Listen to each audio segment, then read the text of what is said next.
Hello everybody and welcome to this video continuing the series on Great Expectations.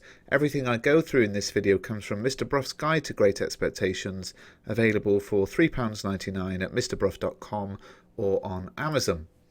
So I'm going to continue with the series on the different themes in the novel, having a look at the theme of crime, or crime and the law. Now, crime drives a lot of the story in Great Expectations. Indeed, in chapter 32, Pip is thinking about how he keeps coming across criminals and crime, and as with all themes, we must remember that this is Pip's story, and themes are important only so much as they impact his life. Now, if we focus first on actual criminal behaviour and law enforcement, we can define three groups of people representing different aspects of the law featured in the story. There are criminals, there are law enforcers, and there are lawyers and judges. So I'll go through each of those. Let's start with criminals then. Probably the most notable criminal that we would think about is, of course, Magwitch. Now, Magwitch's first memory is of stealing, and up until his early 30s he was in and out of jail for petty crimes, mostly for survival as he was willing to work when he could. When he fell in with Compayson, he got involved in more serious organised crime and was sent to prison for 14 years, escaped and was deported.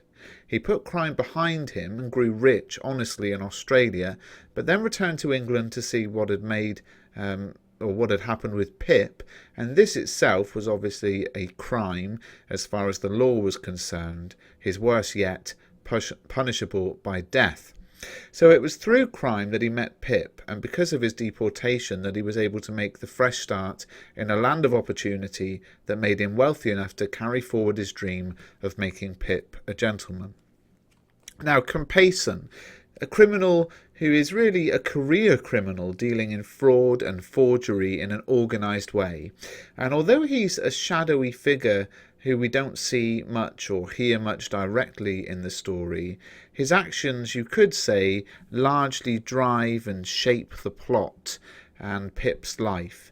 It's his fraud on Miss Havisham that caused her to become like she was when Pip met her.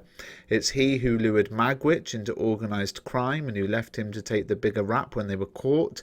It was Magwitch's desire for revenge on Compayson that got him deported and in the end caused them both to die.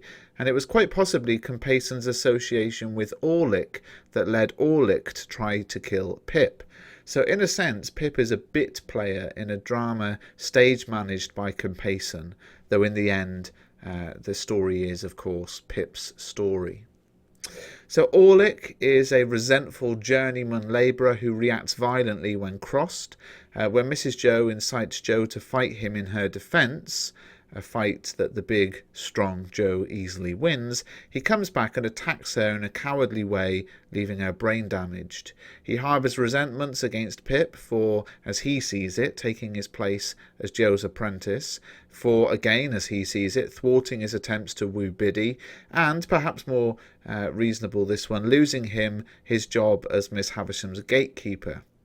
When he falls in with Compayson, he follows Pip in order to track down Magwitch, who Compayson, reasonably enough, sees as a threat, but then he lures Pip to a meeting on the marshes and attempts to kill him, and is later arrested for breaking into Pumblechook's shop. There are some others. Wemmick introduces Pip to various prisoners at Newgate who seem to be friendly and accept their fate, even hanging without resignation in that kind of rather tragic presentation. So what about law enforcers then? Well, we meet law enforcement agencies throughout the story, through the characters, various characters, but they're not really developed and they're never named. We first meet the prison guards, of course, who interrupt the Gargery Christmas meal in search of a blacksmith to mend their manacles when Pip is 7. Pip, with Joe and Wopsle, accompany these guards as they track down escaped convicts, later revealed to be Magwitch and Compayson. Some rather ineffectual police investigate the attack on Mrs. Joe, staying around for some days but actually achieving nothing. And there are prison guards present, of course, when Pip visits Newgate with Wemmick, and Wemmick engages in a friendly way with them. Finally, there are relentless and competent river police who apprehend Magwitch as Pip and friends try to row him to freedom, and the more kindly people guarding Magwitch at Newgate and then at the hospital where he dies. So that leaves us really with lawyers and judges. The legal system is fully realised in the characters of Jaggers and to a lesser extent Wemmick, whose work and home personalities provide a sort of bridge between Jaggers and Pip. Jaggers is a lawyer through and through, very careful and precise and sometimes wary of committing to a position, and happiest when dealing with points of law.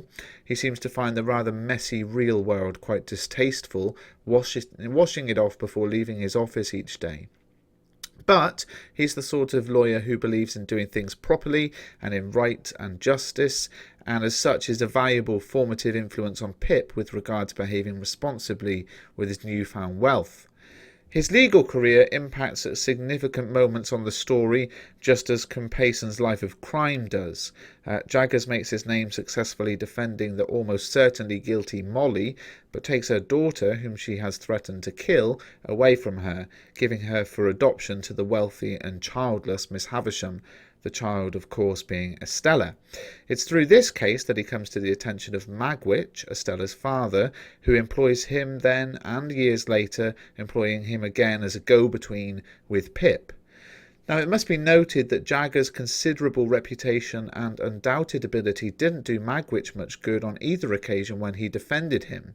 And Pip also sees the justice system at work watching Jaggers in court in chapter 24 and, of course, at Magwitch's trial in chapter 26.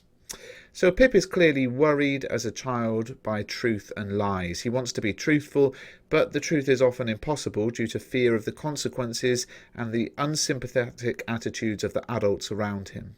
There are lots of things that would be illegal or at least likely to provoke investigation today which weren't then. For example, Estella would likely be taken away from Miss Havisham. Drummel's treatment of Estella would probably get him into trouble, and his treatment of his horse certainly would have if the horse hadn't taken the law into its own hands, so to speak.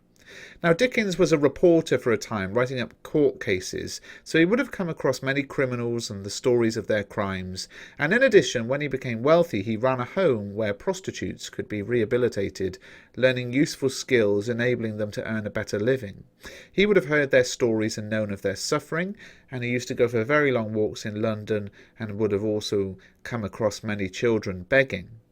Extracts like Magwitch and Compayson fighting on the marshes in part 1 or in the water in part 3, or Allik attacking Pip, might set up a question on this theme, as might Pip watching Magwitch die or Jaggers in court, and the whole novel question could be to what extent the novel is about crime, or to what extent Pip is drawn into crime, despite himself, from the very start of the novel.